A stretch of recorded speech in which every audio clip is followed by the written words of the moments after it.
सोमनाथ सूर्यवंशी यांचा कोठडीत मृत्यू झाला।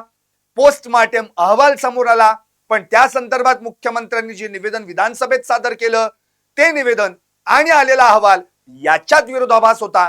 हे सगळं घडत असताना 10 तारखेपासूनच 10 डिसेंबर पासूनच संतोष देशमुख हत्या प्रकरणात विविध ठिकाणी संपूर्ण राज्यभर जन आक्रोश मोर्चे निघाले आणि त्यात सोमनाथ सूर्यवंशी असेल किंवा परभणीतला हिंसाचार हे प्रकरण मागं पडलं। त्यामुळं सोमनाथ सूर्यवंशी यांच्या कुटुंबियांना देखील संतोष देशमुख यांच्या कुटुंबियांइतकाच न्याय मिळाला पाहिजे, पण त्यांच्यासाठी आवाज उठवणारं मात्र कुणीही नव्हतं। एक प्रकाश आंबेडकर सोडल्यास आणखी बाकीचे, मग सुषमा अंधारे असतील शिवसेनेच्या उपनेत्या किंवा आरपीआय खरात गटाचे सचिन खरात असतील, तिकडे जितेंद्र आव्हाड असतील, या सगळ्यांनी बऱ्यापैकी आवाज उठवण्याचा प्रयत्न केला। पण आज 2 महिने पूर्ण झाले परभणी हिंसाचाराच्या घटनेमध्ये, याच्यात पुढे काय झालं याचं उत्तर अजूनही मिळालेलं नाही। आणि हे सगळं सुरू असताना अखेर या कुटुंबानं न्याय मिळण्यासाठी परभणी ते मुंबई हा लॉंग मार्च काढायची सुरुवात केली। लॉंग मार्च निघाला, नाशिक पर्यंत येऊन पोहोचला, पण त्याच नाशिकमध्ये राज्यमंत्री मेघना बोर्डीकर आणि सुरेश धस हे दोघं त्या ठिकाणी गेले, उपस्थित होते, त्यांनी संबोधित केलं। नाशिकमध्ये या लॉंग मार्चला स्थगिती देखील मिळाली, पण याच वेळी सुरेश धस यांनी केलेलं विधान इतकं वादग्रस्त ठरलं की आज सगळीकडे ज्या सुरेश धसांचा गेली 2 महिने सगळीकडे उदो केला जातोय, त्याच सुरेश धस यांच्यावर आता टीका करायला सुरुवात झाली, कारण त्यांनी केलेलं विधान फार भयानक होतं। संतोष देशमुख हत्या प्रकरणामध्ये जे जे सामील असतील त्यांना फाशीवर लटकवा असं म्हणणारे हे सुरेश धस आज सोमनाथ सूर्यवंशी यांच्या मारेकऱ्यांना मोठ्या मनानं माफ करा असं म्हणून बसले आणि फसले। म्हणजे संतोष देशमुख हत्या प्रकरणातील मारेकऱ्यांना तुम्ही फाशावर लटकावण्याची भाषा करताय आणि इकडे सोमनाथ सूर्यवंशी यांच्या प्रकरणातील मारेकऱ्यांना तुम्ही मोठ्या मनानं माफ करा म्हणताय।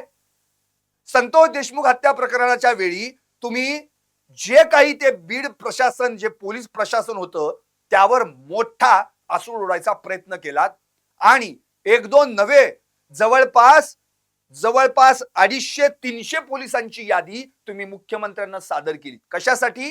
की हे सगळे अधिकारी वाल्मिक करारच्या मर्जीतले आहेत म्हणून, हे सगळे अधिकारी वाल्मिक करारच्या टाचेखाली आहेत म्हणून या सगळ्या पोलीस अधिकाऱ्यांनी बीडचं वातावरण बिघडवलं आणि सगळ्या गुंडपुंडांना, गुन्हेगारांना साथ दिली असं तुम्ही एके ठिकाणी म्हणालात। त्यांचा सगळा कच्चा चिट्टा काढलात, त्यांच्या सगळ्या आतापर्यंतच्या ज्या काही संपत्त्या आहेत त्या संपत्त्या लोकांसमोर मांडण्याचा प्रयत्न केला। कुणी साडी नेसून पिस्तूल ठेवत्या करुणा मुंडेंच्या गाडीत हे देखील तुम्हीच पुढे आणलं होतं। कुणी हायवा, टिप्पर किंवा मटकाच्या धंद्यात देखील आहे हे देखील तुम्ही पुढे आणलं। पण इकडे मात्र सोमनाथ सूर्यवंशी यांच्या मारेकऱ्यांना, थोडक्यात पोलीस अधिकारी आणि कर्मचाऱ्यांना तुम्ही वाचवण्याचा प्रयत्न करताय, त्यांना मोठ्या दिलानं माफ करा असं म्हणताय, त्यांच्यावर गुन्हे दाखल करणं संयुक्तिक ठरणार नाही असं म्हणताय। अहो सुरेश धस, तुम्ही असं कसं काय बोलू शकता? कारण की आतापर्यंत तुमच्याकडे महाराष्ट्र पाहतोय तो न्याय मिळवून देणारी व्यक्ती म्हणून, न्यायाला अन्यायाला वाचा फोडणारी व्यक्ती म्हणून, पण आज तुम्ही ज्या देवेंद्र बाहुबलीकडे, म्हणजे अर्थात तुमचे बाहुबली आहेत ना ते, म्हणजे तुम्ही नेहमी पिक्चरची उदाहरणं देता, तुम्ही नमस्ते लंडन काय, गजनी काय, संजय सिंघानिया काय, बाहुबली काय, प्रभास काय, नमस्कार, बरंच काय काय बोलता तुम्ही। पण आज तुम्हाला काय झालं? सोमनाथ सूर्यवंशी यांच्या मारेकऱ्यांना देखील कठोरात कठोर शिक्षा व्हायला पाहिजे याची मागणी तुम्ही तुमच्या बाहुबलींकडे का करत नाही? तुम्हाला देवेंद्र बाहुबली तेव्हा आठवतात जेव्हा संतोष देशमुख प्रकरणातील सगळ्या मारेकऱ्यांना फाशावर लटकवण्याची तुम्ही भाषा करता, पण आज त्याच तुमच्या बाहुबलींकडे या सोमनाथ सूर्यवंशी प्रकरणातील आरोपींना देखील कठोरात कठोर शिक्षा व्हायला पाहिजे याबद्दल तुम्ही का बोलत नाही? उलट तुम्ही जाऊन त्यांना मोठ्या दिलानं माफ करा म्हणताय, हे मात्र योग्य नाहीये। म्हणून पहिल्यांदा सुरेश धस नेमकं शनिवारी काय म्हणाले होते नाशिकमध्ये ना, हे पहिल्यांदा ऐकूयात, मग चर्चा पुढे नेऊयात। पाहूयात सुरेश धस काय म्हणाले। फक्त पोलिसांच्या वरती गुन्हे दाखल करणे हे मला वाटतं संयुक्तिक होणार नाही। त्यांची मला वाटतं बऱ्यापैकी कान उघडणे आता डिपार्टमेंटने केलेली आहे. गुन्हे दाखल व्हावे असं काही आग्रह धरू नये असं माझं मत आहे रवी भाऊ. त्याच्या उपर तुम्ही जसं म्हणा त्याच्या उपर 156(3)चा रस्ता तुम्हाला मोकळा आहे बरं का. त्याचा वापर तुम्ही करू शकता, परंतु संघर्ष न करता त्यांनाही एकदाच जसं काही गोष्टीमध्ये माफ केलं जातं मोकळ्या मनाने मोठ्या मनाने, तसं काही गोष्टी माफ करावं अशा प्रकारची या ठिकाणी विनंती करतो. आणि जे काही मला वाटतं आता ऍडिशनल साहेब आले त्यांनी आणि पालकमंत्र्यांनी जाहीर करावं.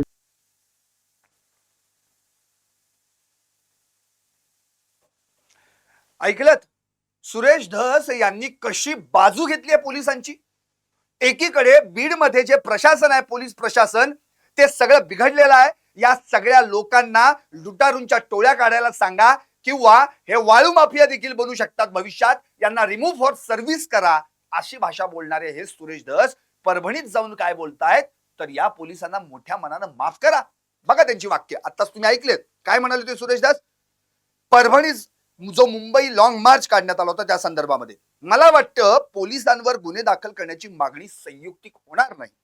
या पोलिसांची डिपार्टमेंटनं चांगलीच कान उघाडणी केली आहे. खरं तर त्यामुळं गुन्हे दाखल व्हावेत हा आग्रह धरूच नये.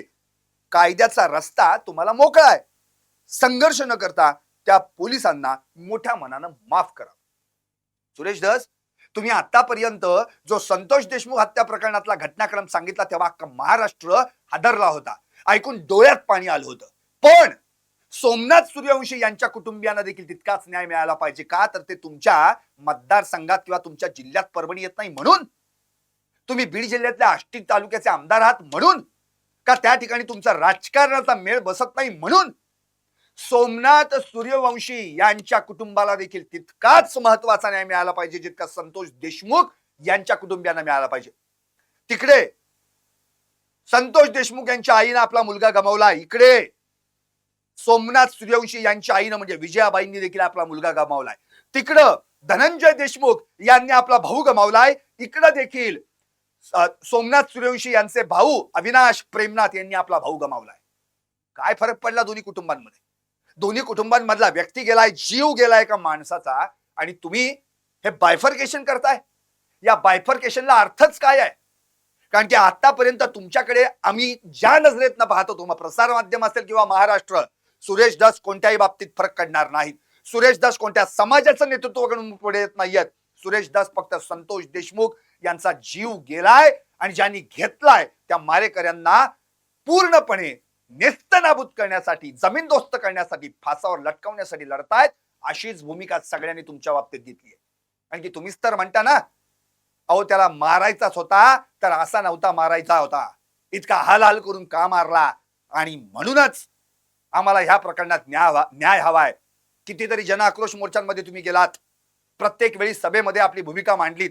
आज संतोष देशमुख हत्या प्रकरणात जो काही तुम्ही आतापर्यंत सगळा जी काही आपली भूमिका लोकांसमोर मांडलीत, त्यातून खरंच संतोष देशमुख या प्रकरणामध्ये त्यांच्या कुटुंबियांना न्याय मिळेल अशी आशा वाटायला लागलेली असताना सोमनाथ सूर्यवंशी प्रकरण गुंडाळायला चाललात. कारण की सोमनाथ सूर्यवंशी प्रकरणात देखील जी काही पोलिसांनी भूमिका बजावलेली ती अत्यंत चुकीची होती. काय केलं आठवतंय त्या दिवशी? आठवा घटनाक्रम आता मी तुम्हाला सांगतो. सुरेश दास, 10 डिसेंबर 2024 रोजी एक मोर्चा निघाला होता. म्हणजेच तो काय होता तेही सांगतो. त्या मोर्चाला सकल हिंदू एकता मोर्चा होता. सकल हिंदू एकता मोर्चा.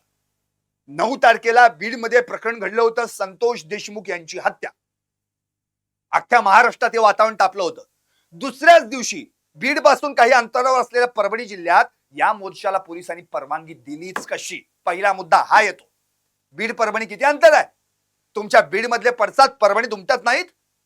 मग 9 डिसेंबरला संतोष देशमुख यांची हत्या घडलेली असताना परभणी जिल्ह्यात सकल हिंदू एकता मोर्चाला परवानगी दिलीच कशी? दिली ती दिली. त्यावेळी पुरेसं पोलीस बळ देखील त्या संरक्षणासाठी तैनात नव्हतं. इतकंच नव्हे, प्रतिबंधात्मक कारवाई करण्यासाठी देखील तेवढे पुरेसं संख्याबळ पोलिसांचं नव्हतं. आणि काय झालं त्या दिवशी तुम्ही पाहिलं ना? मुळातच जेव्हा असे कार्यक्रम निघतात तेव्हा काय होतं, द्वेषपूर्ण भाषणं केली जातात, अल्पसंख्याकांना किंवा जे काही अगदी छोटे छोटे समुदाय आहेत त्यांना लक्ष केलं जातं, टार्गेट केलं जातं. अशा वेळी ही जबाबदारी पोलिसांची नव्हती का, की काल बीड जिल्ह्यात असं प्रकरण घडलेलं आहे, आपण या मोर्चाला परवानगी द्यायला नको म्हणून तरी देखील ती परवानगी दिली गेली. एवढंच नव्हे, त्याच्यानंतर पुढे काय घडलं आपल्याला आठवत असेल. त्या ठिकाणी दत्ता सोपान पवार ही एक व्यक्ती, त्या व्यक्तीनं परभणीतल्या डॉक्टर बाबासाहेब आंबेडकरांच्या पुतळ्यासमोरील राज्यघटनेच्या प्रतिकृतीची विटंबना. आता हे प्रकरण घडल्यानंतर अर्थातच या घटनेचे राज्यभर पडसाद उमटले आणि पोलिसांकडून काय झालं, पोलिसांकडून जे शांतता मार्गाने आंदोलन करत होते त्यांच्यावरच हिंसाचार करण्यात आला, अत्याचार करण्यात आला. अहो तिकडे तो दत्ता सोपान पवार याला अटक होता क्षणी काही तासात त्याला त्या पोलिसांनी म्हणजे नांदेडचे विशेष पोलीस निरीक्षक शिवाजी उमप यांनी माथे फिरू देखील जाहीर करून टाकलं. त्याची मानसिक स्थितीची तपासणी केली होती का, त्या संदर्भातला काही अहवाल कुठल्या पुराव्यानुसार आधारित तो माथे फिरू आहे म्हणून. काही दिवसानंतर आपण त्याच्या बाईट देखील ऐकल्या होत्या. त्या ठिकाणी काही भीमसैनिक गेले होते, आंबेडकर अनुयायी गेले होते, त्यांनी त्या ठिकाणी त्याला माफी मागायला लावली, त्यांनी माफी देखील मागितलेली आहे. तो माथेफिरू कसा काय ठरू शकतो. याचा अर्थ हा केवळ एकटाच या प्रकरणात आहे असं वाटत नाही, ही शक्यता या ठिकाणी निर्माण होते. आणखी एक महत्वाचा मुद्दा, हे एवढं सगळ्या झाल्यानंतर पोलिसांनी काय केलं, पोलिसांनी खरं तर जे समाजकंटक आहेत ज्यांनी या ठिकाणी हिंसाचार भडकवण्याचा प्रकार सुरू केलेला आहे, जो पूर्वनियोजित कट टाकला होता, त्यांच्यावर कारवाई करायची सोडून तात्काळ त्यांच्यावर कारवाई करायची सोडून पोलिसांनी दिरंगाई केली. पोलिसांनी शांतता मार्गाने आंदोलन करणाऱ्याच लोकांना पोलीस ठाण्यातल्या कोठडीत डांबलं. अल्पवयीन बघितले नाहीत, महिला बघितल्या नाहीत, नागरिक वयस्कर नागरिक बघितले नाहीत, डांबलं नाही, त्यांना मारहाण देखील केली, त्यांची छळवणूक केली. इतकंच नव्हे तर वाहनांची तोडफोड करतानाचे, पोलिसांनी वाहनांची तोडफोड करतानाचे व्हिडिओ देखील व्हायरल झाले. दलित वस्तीतल्या लोकांच्या घरांच्या काचा खिडक्या फोडल्या, दरवाजे फोडले.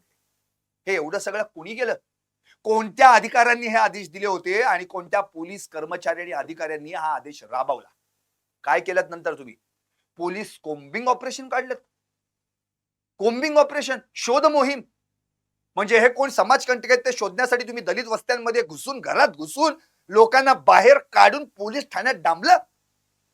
आणि त्यात तुमच्या हाताशी लागले सोमनाथ सूर्यवंशी, वय वर्ष 35, उच्च शिक्षित, कायद्याचा विद्यार्थी.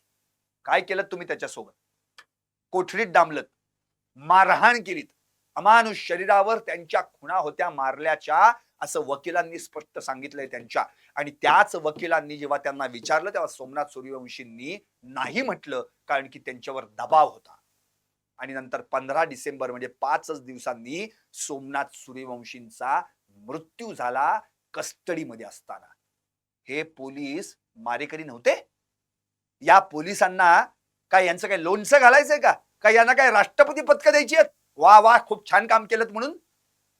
अहो जे गुन्हेगार आहेत त्यांना ठेवलं बाजूलाच, आणि जो ते शांतता मार्गाने ते आंदोलन किंवा त्यामध्ये निदर्शनं करत असलेल्या व्यक्तीला तुम्ही घेतलं, कोठडीत डांबलं, त्याला मारण्याचा प्रयत्न केलात आणि नवे नवे मारला त्याला. कुठे आहेत ते पोलीस अधिकारी आणि कर्मचारी ज्यांच्या आदेशान्वये सोमनाथ सूर्यवंशींना अटक झाली, नंतर त्यांना मारहाण करण्यात आली.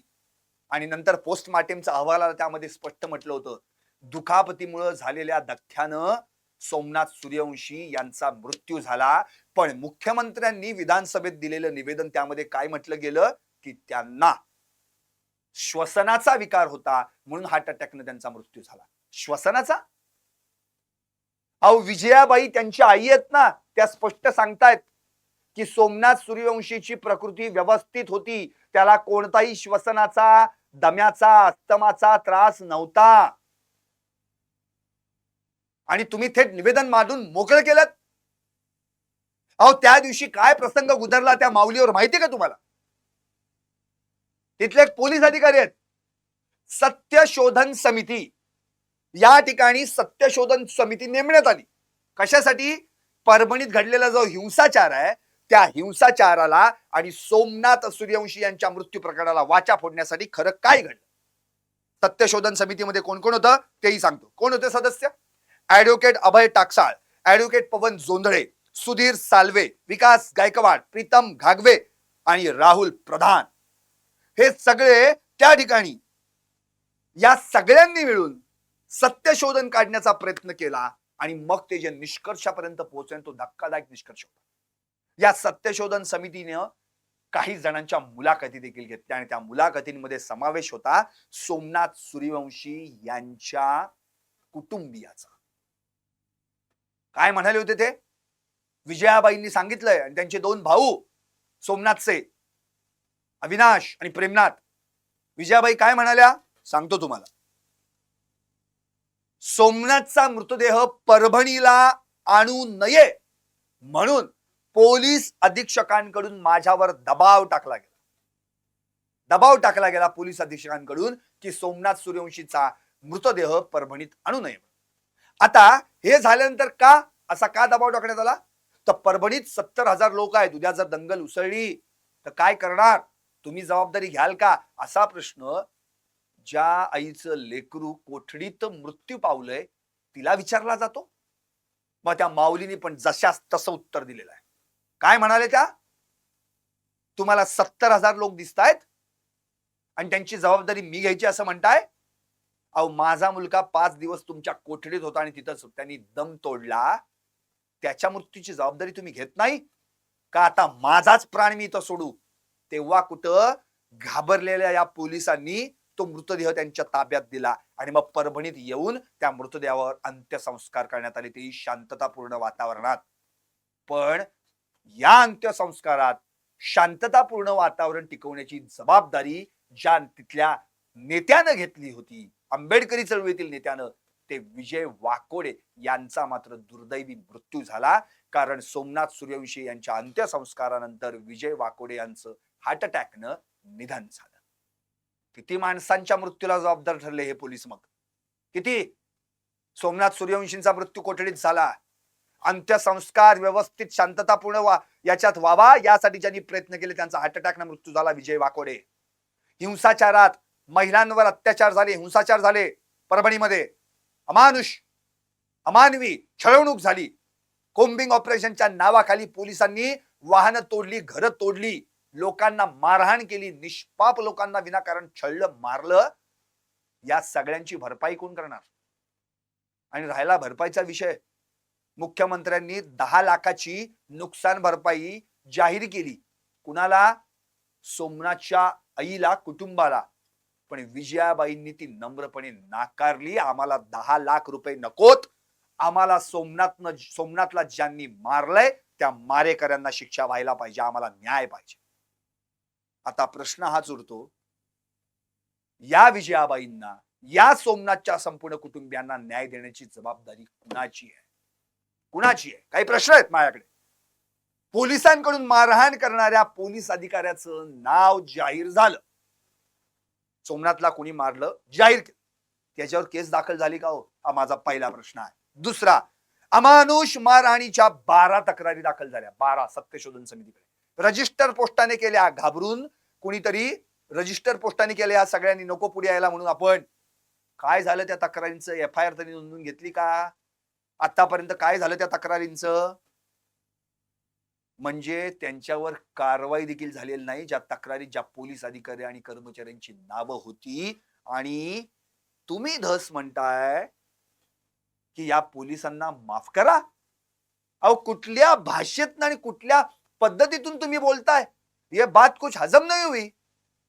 इथं काय गजनी झाला का संजय सिंगानिया झाला तुमचा? जे तुम्ही म्हणता ते आकाचे आका कोण विचारलं तुम्हाला तर आकाचं नाव नाही सांगतायत का? नाही, ते संजय सिंगानिया होतो माझा लगेच 5-10 मिनिटात. असं तुम्ही मोठमोठ्या चॅनलवर बडाया मारून सांगता. इथं पण तुमचं संजय सिंगानिया झाला का? सोमनाथ सूर्यवंशी नाव आठवतंय ना? का या प्रकरणाशी तुमचा काहीच संबंध नाही? का एक छोट्या समाजातली व्यक्ती म्हणून त्याला न्याय नको आणि मराठा समाजातल्या मोठ्या समाजातली व्यक्ती म्हणून त्याला न्याय मिळाला पाहिजे? नेमकं राजकारण काय चाललंय धस? माझा प्रश्न आहे तुम्हाला. सोमनाथ सूर्यवंशी देखील एक व्यक्ती आहे, मनुष्य आहे, त्याचाही जीव होता. संतोष देशमुखाला जसं हाल करून संतोष देशमुखांना मारलं, तसं सोमनाथ सूर्यवंशी यांना देखील कोठडीत मारलं होतं. त्यांचा मृत्यू झाला तो हार्ट अटॅकनं नव्हे, श्वसन विकारानं नव्हे, त्यांना केलेल्या मारहाणीतून झालेल्या दुखापतीमुळे. या ठिकाणी तुम्ही ज्यांनी मारहाण केली त्या मारेकऱ्यांची बाजू घेताय, त्यांना तुमच्या पदरार दडवताय. का नाही विचारत तुम्ही तुमच्या बाहुबलींना हा प्रश्न, की संतोष देशमुख हत्या प्रकरणात जे मारेकरी आहेत त्यांना फासावर लटकवलं पाहिजे, तसं सोमनाथ सूर्यवंशी यांच्या हत्या प्रकरणातील मारेकऱ्यांना सुद्धा फासावर लटकवलं पाहिजे, मध्ये पोलीस असो नाही तर कोणी असो. का नाही आतापर्यंत त्यांच्याबद्दल तुम्ही बोलत? का नाही त्या कुटुंबाला न्याय मिळवून देण्यासाठी तुम्ही पुढे येत? हा दुजाभाव का, हा भेदभाव का, हा अपभर भाव का, कशासाठी? सुरेश धस, तुम्ही फक्त काही केवळ एका व्यक्तीपुरता, एका समाजापुरता ठेका घेतला नाहीये. काय फक्त बीडच बघायचं असं काही नियम आहे का? कारण की आतापर्यंत तुम्ही जेव्हा आवाज उठवला, तुमचा बुलंद आवाज ऐकून अख्ख्या विधानसभेतल्या सगळ्यांना घाम फुटला, डोळ्यातनं अश्रू आले. आज जशी संतोष देशमुखांची आई रडतीये ना, तशी सोमनाथची पण आई रडतीये. आज जसे संतोष देशमुखांचे भाऊ रडतायत, मुलं रडतायत, पत्नी रडतीये, तसंच सोमनाथची देखील भाऊ रडतायत. 35 वर्षांचं पोरग, कायद्याचा विद्यार्थी, उच्च शिक्षित, काय चुकलं होतं त्याचं? शांततापूर्ण मार्गाने आंदोलन करण्याची शिक्षा ही की पोलीस कोठडीत मारून टाकला तुम्ही त्याला? आणि आज जो लॉंग मार्च त्यांच्या विषयी निघालेला आहे, त्या लॉंग मार्चाला तुम्ही स्थगिती देऊन त्या ठिकाणी बेताल वाक्य करता काय, की त्यांच्या मारेकऱ्यांना म्हणजेच सोमनाथ सूर्यवंशी या प्रकरणातील पोलिसांना मोठ्या मनानं माफ करा. त्यांची डिपार्टमेंटनं कान उघडणी केलेली आहे, त्यांच्यावर गुन्हे दाखल करणं संयुक्ती नाही. अहो कुठली भाषा ही तुमची? का असा भेद कशाला करताय? का इथं राजकारण खेळायचंय तुम्हाला? म्हणजे बीडमध्ये जे काही आता संघर्ष जो सगळा चालू आहे, म्हणजे तिथून मुंडेंकडून जे काही केंद्रबिंदू, बीड म्हटलं की मुंडे केंद्रबिंदू, मुंडे घराणं केंद्रबिंदू, ते आता आष्टीला हलवायचंय का परळीतून? का आता तुम्हाला आका व्हायचंय सगळ्या बीडचा? अहो दुसऱ्यांचे आका शोधता शोधता स्वतः आका बनू नका. तुम्हाला इथं हे सगळं दिसलं, संतोष देशमुख हत्या प्रकरणात कोण कोण आहे, सगळ्यांचे कच्चे चिट्ट्यांची सगळी माहिती तुम्ही बाहेर काढलीत ना. सोमनाथ सूर्यवंशींची पण माहिती काढायला तुम्हाला वेळ नाही लागणार. तुमच्याकडे सगळं आहे, ते पोलीस कोण आहेत सगळी नावं आहेत तुमच्याकडे. अहो तुम्ही 150-200 नावं बीड जिल्ह्यातली काढू शकता. कुणी कुणाच्या गाडीत कुठं साडी नेसून, लुगडं नेसून पिस्तूल ठेवलं हेच तुम्ही सांगता ना. इथपर्यंत तुमची बारकावे आहेत, तुमच्या सोर्सेस आहेत. मग सोमनाथ सूर्यवंशी हत्या प्रकरणातील पोलिसांची नावं तुम्हाला माहित नाहीत? त्यांची नावं जाहीर करून लोकांपर्यंत त्या सगळ्यांना शिक्षा होण्यासाठी तुम्ही प्रयत्न करू शकत नाही? मग का नाही तुमच्यावर टीका होणार? ही टीका झाली ही योग्यच आहे. टीकाकारांनी स्पष्टच म्हटलंय. काय म्हटलंय बघा सुषमा अंधारेंनी, बघा स्पष्ट वाचून दाखवतो वाटल्यास तुम्हाला. देवेंद्र फडणवीस नावाच्या अत्यंत अपयशी गृहमंत्र्यांच्या प्रेमात आकंठ बुडालेले धस मोठ्या मनाने माफ करच म्हणतात, तेवढ्याच मोठ्या मनाने तुम्ही सोमनाथला जिवंत करणार का? तसं केलं, तसं करू शकाल तर फिट्टमफाट हिशोब होऊन जाईल. शक्य आहे? सोमनाथ सूर्यवंशीला तुम्ही परत जिवंत करू शकता? हो शक्यच नाहीये. मग का अशी परिस्थिती ओढवली? म्हणजे तुम्ही फक्त देवेंद्र फडणवीसांचं गुणगान गाताय, त्यांच्या आजूबाजूला मी कसा आता बीड मध्ये माझं राजकारण आणि माझी ताकद दाखवून देतो, बघा कसा मुंडेंना सरळ करण्याचा प्रयत्न करतोय, बघा कसे त्याचे सगळे चेले चपाटे सगळे कसे कोठडीत घालवतो. हे सगळं म्हणजे तुम्हाला बीड मधलं राजकारण करायचं यासाठी? तुम्हाला बीड मध्ये मुंडेंना बाजूला सारून स्वतः आका बनायचे बीडचं यासाठी? सोमनाथ सूर्यवंशी या तरुणाला न्याय देण्याचं काम तुमचं नाही का? ते तुमच्या हद्दीत येत नाही पोलिसांसारखं? नाही ते माझ्या हद्दीत येत नाही म्हणून ती केस त्या हद्दीत आहे. अहो तुम्हाला कधीपासून हद्द आली? हद्दच केलीत तुम्ही असं वाक्य बोलून. कारण की आतापर्यंत तुमचे सगळे आतापर्यंतचे ते बोलणं, तुमचं ते वागणं, तुमची ती भाषाशैली, तुमचं ते कोड्यात बोलणं, आकाचा आका, आणखी काय काय बडी मुन्नी, पिल्लू आका, टिल्लू आका, सल्लू आका. सोमनाथ सूर्यवंशी हत्या प्रकरणामध्ये हत्याच आहे ती, तो मृत्यू नाहीच. पोलीस कोठडीत जर त्यांना बेदम मारहाण झाली होती, पोलीस कस्टडीमध्ये त्यांचा मृत्यू होतो. तो मृतदेह ताब्यात देताना तुम्ही आईला देखील त्या वेळी वेटीस धरता त्यांच्या. ही कुठली पद्धत आहे? तुमचंच सरकार ना, तिथेही तुमचेच बाहुबली आणि इथेही तुमचेच बाहुबली. दोघांना तर समान न्याय मिळाला पाहिजे. हा न्याय समान का मिळत नाहीये? हे ते पाहण्यासारखं झालं. एवढं टीएमसी आम्हाला द्या, तेवढं टीएमसी त्यांना द्या. किंवा त्या तुमच्या त्या डीपीटीसीतलं तुम्ही जो सगळं काढलं ते 4-5 तालुक्यांना एवढा निधी, आमच्या तालुक्याला काहीच नाही, असं झालं काय? अहो, न्याय असा वाटायचा नसतो, न्याय मिळवून द्यायचा असतो आणि मिळवण्यासाठी प्रयत्न करणारे तुम्ही, म्हणून संपूर्ण महाराष्ट्राने तुम्हाला डोक्यावर घातलं. सोमनाथ सूर्यवंशी यांच्या मृत्यू प्रकरणात देखील तुम्ही खरं म्हणजे फ्रंट फुटवर असायला पाहिजे, तुम्ही बॅक फुटवर गेलाय. बघा धस काय म्हणाले ते पण तुम्हाला ऐकवतो. धस यांनी तर स्पष्टच तुमच्याबद्दलचं विधान केलेलं आहे. दुसऱ्याच्या घरातील माणसाचा खून झाला तर तिसऱ्याने येऊन जाऊ द्या, त्याला माफ करा. हे बोलणं खूप सोपं असतं. पोटच्या पोराचा जीव गेल्यानंतर आईला काय वाटत असेल, हेही जर बोलणाऱ्याला कळू नये, याला काय म्हणावं? सगळ्याच ठिकाणी राजकारण करून आपली पोळी भाजण्याची सवय वाईटच असते. अर्थात हा ज्याचा त्याचा विचार आहे, पण कुठल्याही परिस्थितीत कोणालाही माफी मिळणार नाही. ज्यांनी सोमनाथला मारलंय त्यांना कायद्याचा मार बसेलच, याची खात्री आम्ही देतो. एवढंच जर आपल्यामध्ये क्षमा याचनेचे भाव असतील. दस साहेब तुम्हाला म्हटलंय जितेंद्र आव्हाडांनी, आणि तुम्ही म्हटलंय ना मोठ्या दिलानं माफ करा मारेकऱ्यांना. बघा काय म्हटलंय त्यांनी. एवढंच जर आपल्यामध्ये क्षमा याचनेचे भाव असतील तर कृपया आपण हिमालयात जाऊन साधू संत व्हावं आणि वाल्मिक कराडलाही माफ करावं. करू शकणार आहात तुम्ही वाल्मिक कराडला माफ? म्हणजे सोमनाथ सूर्यवंशी मृत्यू प्रकरणातील मारेकऱ्यांना मोठ्या दिलानं माफ करा म्हणायचं आणि तिकडे वाल्मिक कराडला फासावर लटकवा असं म्हणायचं.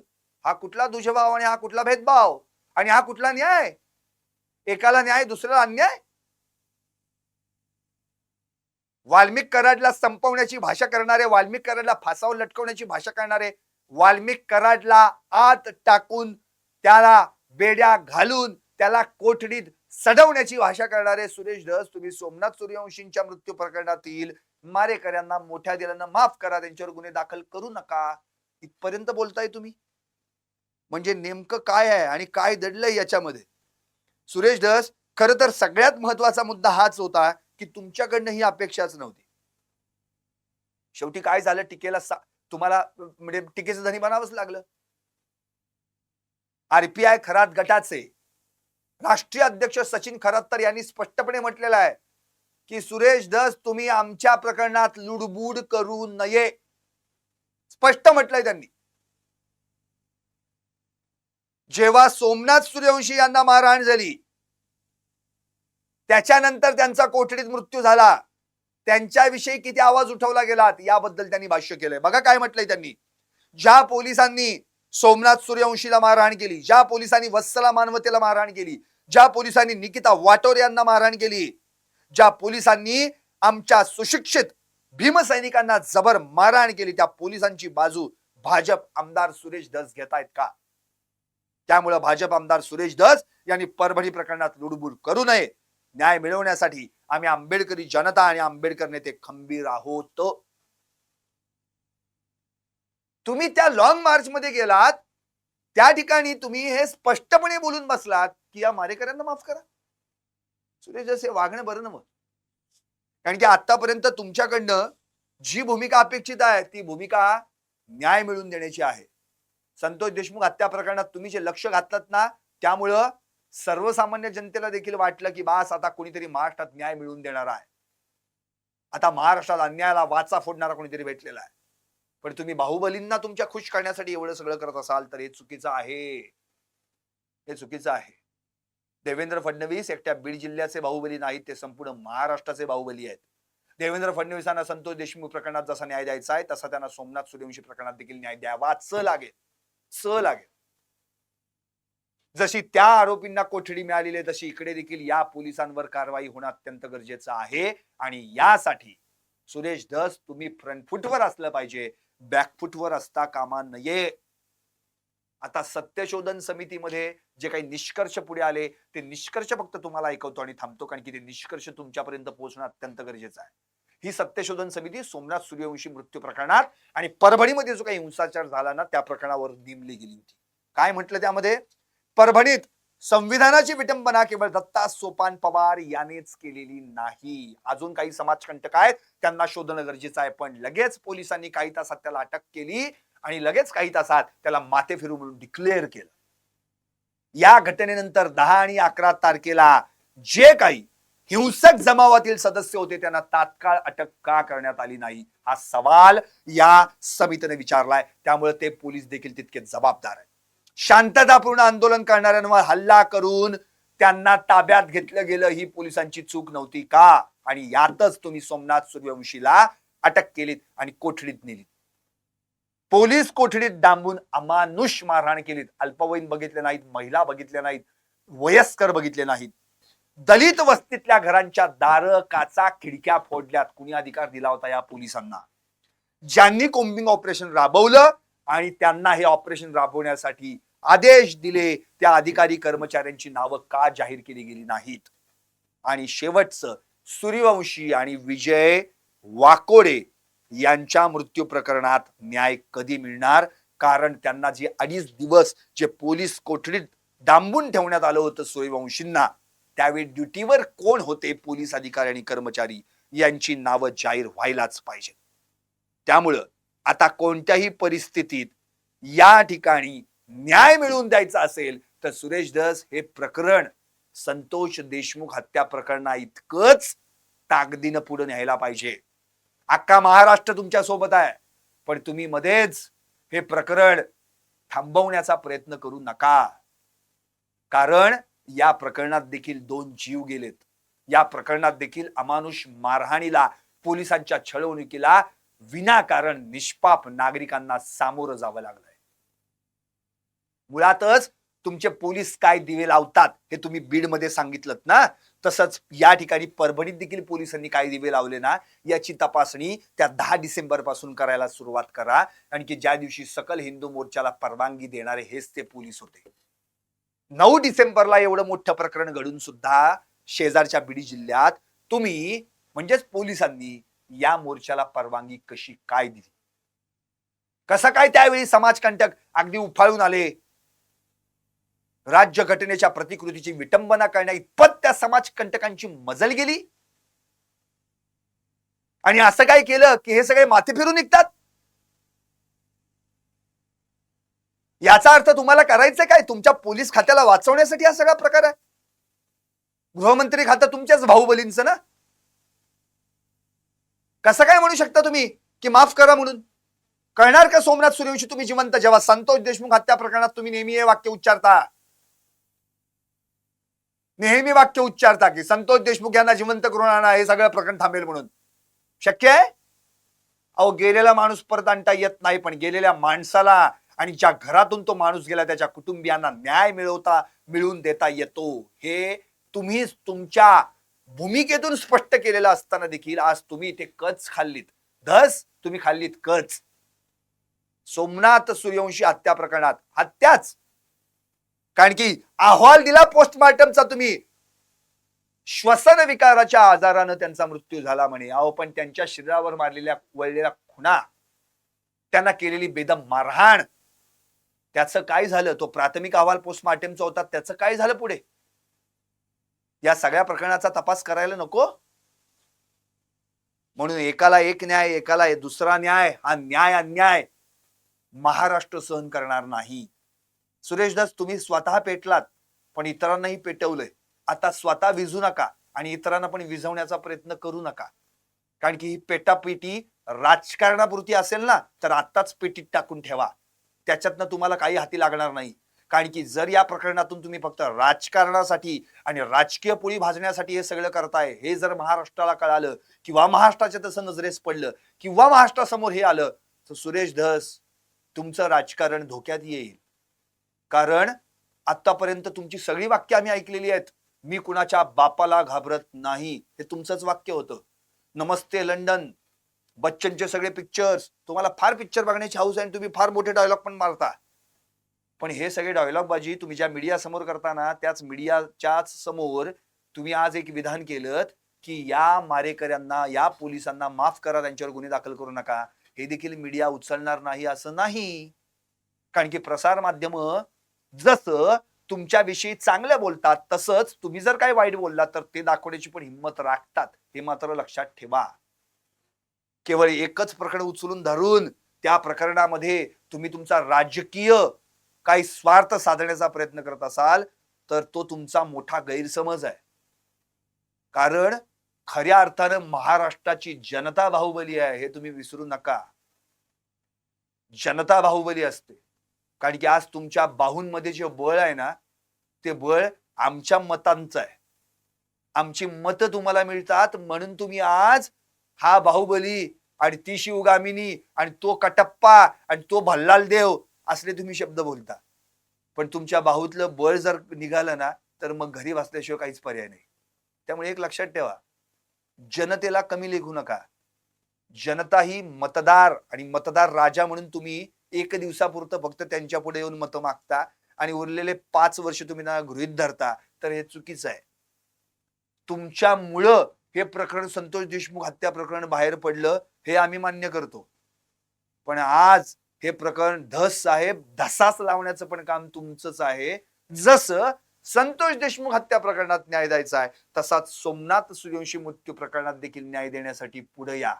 लॉंग मार्च थांबवण्यापेक्षा तो आणखी पुढे कसा जाईल आणि या प्रकरणात देखील त्या 2 भावांना म्हणजेच अविनाश आणि प्रेमनाथला, त्या आईला, त्या माऊलीला, त्या मातेला म्हणजेच विजयाबाईंना कसा न्याय मिळेल ना यासाठी प्रयत्न करा. बस इतकंच सांगणं आहे. सुरेश धस का हो सुरेश धस देशमुख प्रकरणात फ्रंटफुटवर आणि सूर्यवंशी प्रकरणात बॅकफुटवर? पाहत राहा टॉप न्यूज मराठी, आपला महाराष्ट्र, आपली बात.